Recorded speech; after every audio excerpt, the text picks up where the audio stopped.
السلام علیکم، کیسے ہیں آپ سب؟ امید ہے کہ آپ سب خیریت سے ہوں گے۔ اللہ پاک آپ سب کو اپنے حفظ و امان میں رکھے، آمین۔ سفر کربلا کے حوالے سے میں چند ویڈیوز پہلے بنا چکی ہوں، ان کا لنک آپ کو ڈسکرپشن باکس میں مل جائے گا۔ کربلا میں دشمن کا لشکر اکٹھا ہونے کے بعد حبیب بن مظاہر ازدی امام علیہ السلام کے مختصر سے لشکر کے پیش نظر امام علیہ السلام کی اجازت سے بیس بدل کر قبیلہ بنی اسد پہنچے اور ان سے بنت رسول صلی اللہ علیہ وآلہ وسلم کے لیے مدد کی درخواست کی۔ بنی اسد رات کے وقت خیام امام علیہ السلام کی جانب رواں دواں تھے کہ عمر بن سعد نے ازرق بن خرب سے دعوی کی سرکردگی میں 400 یا 500 سواروں کا ایک دستہ بھیج کر فرات کے کنارے ان کا راستہ روکا۔ بات جھڑپ شروع ہونے تک پہنچی اور بنی اسد جہاں سے آئے تھے وہیں لوٹ کر چلے گئے۔ چنانچہ حبیب بن مظاہر اکیلے واپس آ گئے۔ 7 محرم کو ابن زیاد نے عمر بن سعد کو حکم دیا کہ حسین اور آپ کے اصحاب اور پانی کے درمیان حائل ہو جائے اور انہیں پانی کا ایک قطرہ بھی نہ پینے دے۔ خط ملتے ہی ابن سعد نے عمرو بن حجاج زبدی کو 500 سوار دے کر فرات کے کنارے پر تعینات کیا اور حکم دیا کہ امام حسین علیہ السلام اور اصحاب حسین کو پانی تک نہ پہنچنے دے۔ بعض مصادر میں مروی ہے کہ پانی کے بندش اور پیاس کی شدت اختیار کرنے کے بعد امام حسین علیہ السلام نے بھائی عباس کو بلوایا اور انہیں 30 سواروں اور 20 پیادوں کی سرکردگی میں پانی لانے کے لیے فرات کی طرف روانہ کیا۔ وہ رات کے وقت فرات کی طرف روانہ ہوئے جبکہ نافع بن بلال جملی پرچم لے کر اس دستے کے آگے آگے جا رہے تھے۔ یہ افراد عباس علیہ السلام کی قیادت میں شریعہ فرات تک پہنچ گئے۔ عمرو بن حجاج زبیدی جو فرات کی حفاظت پر مامور تھا اصحاب حسین علیہ السلام کے ساتھ لڑ پڑا۔ اصحاب حسین علیہ السلام نے مشکوں میں پانی بھرا اور علمدار حسین علیہ السلام نے ان کی حفاظت کی تاکہ وہ سلامتی کے ساتھ پانی کو خیام تک پہنچا دیں اور یوں حسین علیہ السلام کے اصحاب پانی خیام تک پہنچانے میں کامیاب ہو گئے۔ عمر بن سعد کی لشکر گاہ میں پے در پے لشکروں کی آمد کے بعد امام حسین علیہ السلام عمرو بن قرظہ انصاری کو عمر بن سعد کے پاس روانہ کیا اور اس کو کہلا بھیجا کہ میں آج 2 لشکرگاہوں کے درمیانی نقطے پر تم سے ملنے آؤں گا۔ امام حسین علیہ السلام اور عمر بن سعد دونوں 20-20 سواروں کے ہمراہ مقررہ مقام پر حاضر ہوئے۔ امام حسین علیہ السلام نے بھائی ابوالفضل العباس اور بیٹے علی اکبر علیہ السلام کے سوا باقی اصحاب کو حکم دیا کہ کچھ فاصلے پر جا کر کھڑے ہو جائیں۔ ابن سعد نے بھی بیٹے حفص اور اپنے غلام کو قریب رکھا اور باقی افراد کو پیچھے ہٹا دیا۔ اس ملاقات میں امام نے عمر بن سعد سے فرمایا، اس غلط خیال اور غیر صواب خیالات اور منصوبوں کو نظر انداز کرو اور ایسی راہ اختیار کرو جس میں تمہاری دنیا اور آخرت کی خیر و اصلاح ہو۔ عمر نہ مانا۔ امام علیہ السلام نے جب یہ حالت دیکھی تو اپنے خیام کی طرف واپسی اختیار کی جبکہ فرما رہے تھے، خدا تمہیں ہلاک کر دے اور قیامت کے دن تمہیں نہ بخشے۔ مجھے امید ہے کہ اللہ کے فضل سے تم عراق کی گندم نہ کھا سکو گے۔ امام اور ابن سعد کے درمیان مذاکرات کا یہ سلسلہ 3 یا 4 مرتبہ دہرایا گیا۔ ایک عجیب روایت ہے کہ کہا گیا ہے کہ انہی مذاکرات کے ایک دور کے آخر میں عمر بن سعد نے ایک خط ابن زیاد کو لکھا۔ حسین بن علی نے میرے ساتھ عہد کیا ہے کہ جہاں سے آئے ہیں وہیں واپس جائیں یا اسلامی ممالک کے کسی سرحدی علاقے میں چلے جائیں اور حقوق و فرائض میں دوسرے مسلمانوں کی مانند ہوں اور مسلمانوں کے فائدے اور نقصان میں شریک ہوں یا پھر خود یزید کے پاس چلے جائیں تاکہ وہ ان کے بارے میں فیصلہ دے اور اس فیصلے کو نافذ کرے اور یہی آپ کی خوشنودی کا باعث اور امت کی مصلحت ہے۔ خط ابن زیاد نے پڑھا اور کہا، یہ اس مرد کا خط ہے جو اپنے امیر کا خیرخواہ اور اپنی قوم پر شفیق ہے۔ اس تجویز کو قبول ہی کرنے والا تھا کہ شمر بن ذوالجوشن جو مجلس میں حاضر تھا رکاوٹ بنا۔ چنانچہ ابن زیاد نے شمر بن ذوالجوشن کو قریب بلایا اور کہا، یہ خط عمر بن سعد کو پہنچا دو تاکہ وہ حسین بن علی اور ان کے اصحاب سے کہہ دے کہ وہ میرے حکم کے سامنے سر تسلیمی خم کریں۔ اگر وہ قبول کریں تو انہیں صحیح سلامت میرے پاس روانہ کرے اور اگر قبول نہ کریں تو ان کے ساتھ جنگ کرے۔ اگر عمر سعد جنگ کرے تو اس کی اطاعت کرو اور اگر جنگ سے اجتناب کرے تو اسے حسین بن علی کے ساتھ جنگ کرو کیونکہ اس کے بعد سالار قوم تم ہو۔ اس کے بعد عمر بن سعد کا سر قلم کر کے میرے پاس بھیج دو۔ اس کے بعد ابن زیاد نے عمر بن سعد کو ایک خط لکھا جس کا مضمون یہ تھا، میں نے تمہیں کربلا نہیں بھیجا کہ حسین بن علی سے مصالحت کرو یا ان کے ساتھ مسامحت سے کام لو اور ان کے لیے سلامتی اور زندہ رہنے کی آرزو کرو اور میرے ہاں اس کی شفاعت کرو۔ دیکھو، اگر حسین بن علی اور ان کے ساتھی میرے حکم کے سامنے سر تسلیم خم کرتے ہیں اور یزید کی بیعت کرتے ہیں تو انہیں صحیح سلامت میرے پاس روانہ کرو، اور اگر قبول نہیں کرتے تو ان پر حملہ کرو اور ان کا خون بہاؤ اور ان کے جسموں کا مسئلہ کرو، کیونکہ وہ اس کے حقدار ہیں۔ جب حسین مارے جائیں تو ان کے سینے اور پشت پر گھوڑے دوڑاؤ، کیونکہ وہ سرکش اور اہل ستم ہیں، اور میں نہیں سمجھتا کہ اس کام سے موت کے بعد کوئی نقصان پہنچے گا، لیکن میں نے عہد کیا ہے کہ اگر میں نے انہیں قتل کیا تو ان کے بے جان جسم کے ساتھ یہی سلوک روا رکھوں۔ بس اگر تم نے اس حکم کی تعمیر کی تو ہم یعنی میں اور یزید تمہیں ایک فرمانبردار شخص کی پاداش دیں گے، اور اگر قبول نہیں کرتے ہو تو ہمارے معاملے اور ہمارے لشکر سے دستبردار ہو جاؤ اور لشکر کو شمر بن ذوالجوشن کی تحویل میں دے دو۔ ہم نے اس کو اپنے امور کے لیے امیر مقرر کیا۔ والسلام۔ حقیقت کیا ہے؟ اس روایت سے کچھ حقائق بھی ہیں۔ یہ بات روایات میں منقول ہے کہ عمر سعد نے مسئلے کو بغیر جنگ کے حل کرنے اور اپنے ابن زیاد اور یزید کے مقاصد پورے کرنے کی کوشش کی، اور یہ بھی درست ہے کہ ابن زیاد نے ابن سعد کے لیے غیر انسانی احکامات بھجوائے، اور البتہ یہ بھی درست ہے کہ عمر بن سعد نے ان احکامات پر منوعاً علمبردار کیا، لیکن یہ دعویٰ درست نہیں ہو سکتا کہ امام علیہ السلام یزید کے ہاتھ میں ہاتھ رکھنے کی خواہش کی تھی، اور اس کے ثبوت ایک سے زیادہ ہیں۔ معاویہ کی موت اور مسلمانوں کی قسمت کے فیصلے یزید کے ہاتھ میں چلے جانے کے بعد ولید بن عتبہ اور مروان بن حکم نے حضرت سید الشہداء سے کہا کہ یزید کی بیعت کریں، تو آپ نے فرمایا، یزید ایک فاسق، شرابی، قاتل شخص ہے جو اعلانیہ فسق و گناہ کرتا ہے، اور مجھ جیسا کوئی اس جیسے کسی کی بیعت نہیں کرتا۔ بے شک اگر تحریک عاشورہ کا ایک ہدف اور مقصد یہی تھا تو یہ ابھی اپنی جگہ قائم تھا، اور کسی نے بھی کہیں یہ نہیں لکھا کہ یزید اس عرصے میں توبہ کر کے اسلامی شریعت کا تابع مطلق بن چکا تھا۔ چنانچہ امام حسین علیہ السلام کے یزید کے پاس جانے کی کوئی وجہ نہ تھی، اور پھر امام علیہ السلام یزید کو پہلے سے جانتے تھے، جسے حتیٰ کہ ایک مرتبہ جب معاویہ نے ایک مجلس میں یزید کی تعریف کی تو آپ نے شدید احتجاج کیا، اس کی برائیاں بیان کر دیں، اور یزید کے لیے بیعت لینے کے سلسلے میں معاویہ کی کوششوں کی مذمت کی۔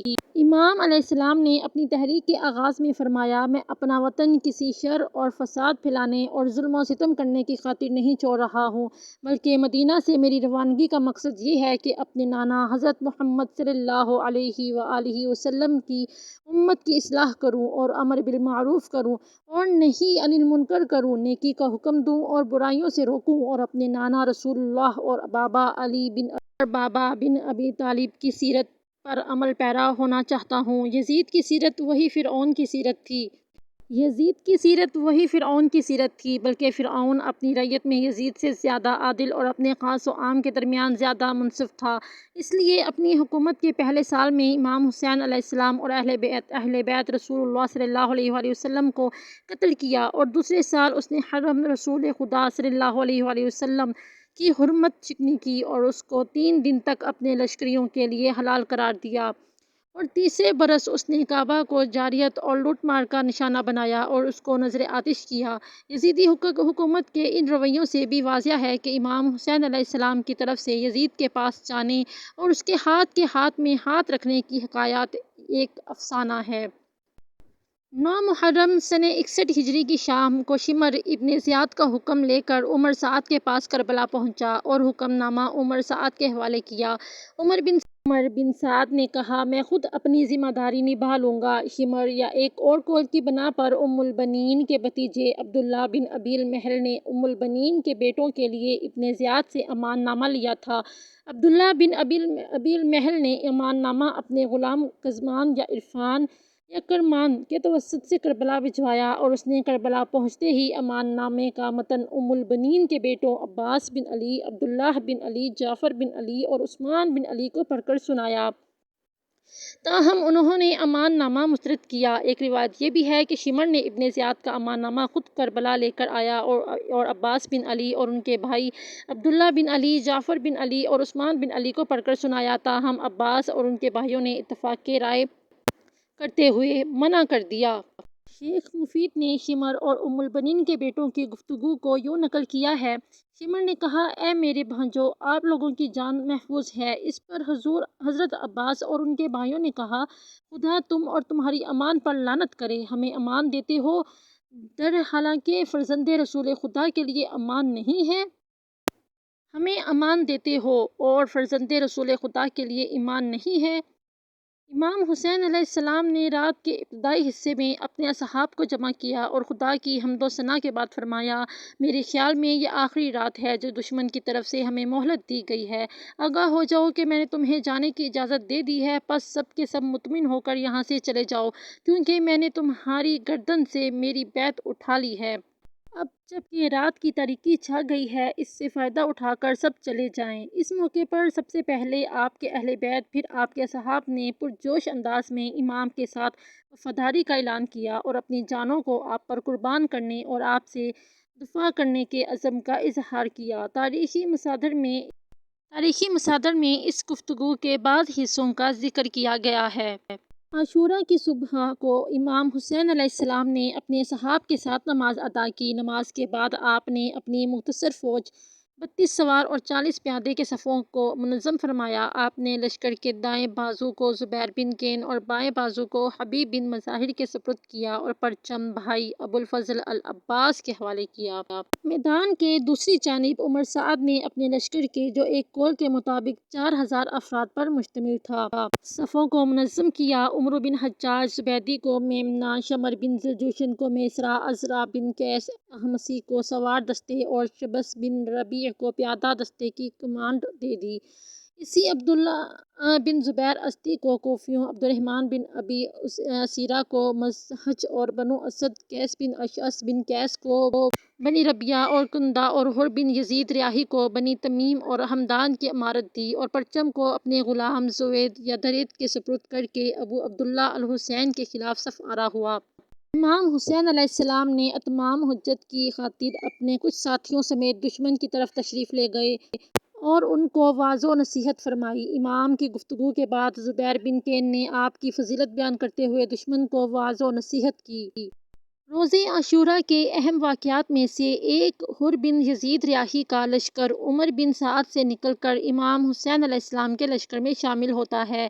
شروع میں دونوں لشکر گروہی شکل میں ایک دوسرے پر حملے کرتے رہے۔ بعض تاریخی مصادر کے مطابق پہلے ہی حملے میں امام حسین علیہ السلام کے 50 اصحاب شہید ہو گئے۔ اس کے بعد انفرادی طور پر تن بتن لڑائی شروع ہوئی۔ امام علیہ السلام کے باوفا اصحاب دشمن کو امام حسین علیہ السلام کے نزدیک ہونے نہیں دیتے تھے۔ خیر، ہاشمی اصحاب اور ساتھیوں کی شہادت کے بعد بنی ہاشم کے جوان یکے بعد دیگرے میدان میں جانے لگے اور بنی ہاشم میں سے سب سے پہلے میدان میں جانے والے جوان حضرت علی اکبر علیہ السلام تھے۔ ان کے بعد ایک ایک کر کے امام بنی ہاشم کے جوانوں نے اپنی اپنی قربانی پیش کی۔ ابو الفضل العباس جو لشکر کے علمدار اور خیموں کے محافظ تھے، نہر فرات سے خیمہ گاہ حسینی میں پانی لاتے ہوئے دشمن کے ہاتھوں شہید ہوئے۔ یہاں تک کہ تمام بنی ہاشم خاندان کے جتنے بھی بچے، بوڑھے، جوان سب تھے، وہ سب باری باری شہید ہوتے گئے۔ حضرت امام حسن علیہ السلام کے صاحبزادے حضرت قاسم علیہ السلام بھی شہید ہوئے۔ پھر حضرت علی اصغر علیہ السلام جو سب سے چھوٹے، بعض روایات میں 6 ماہ اور بعض میں 9 ماہ کا ذکر کیا گیا ہے، اتنی عمر مبارک رکھتے تھے، تو ان کو شہید کیا گیا۔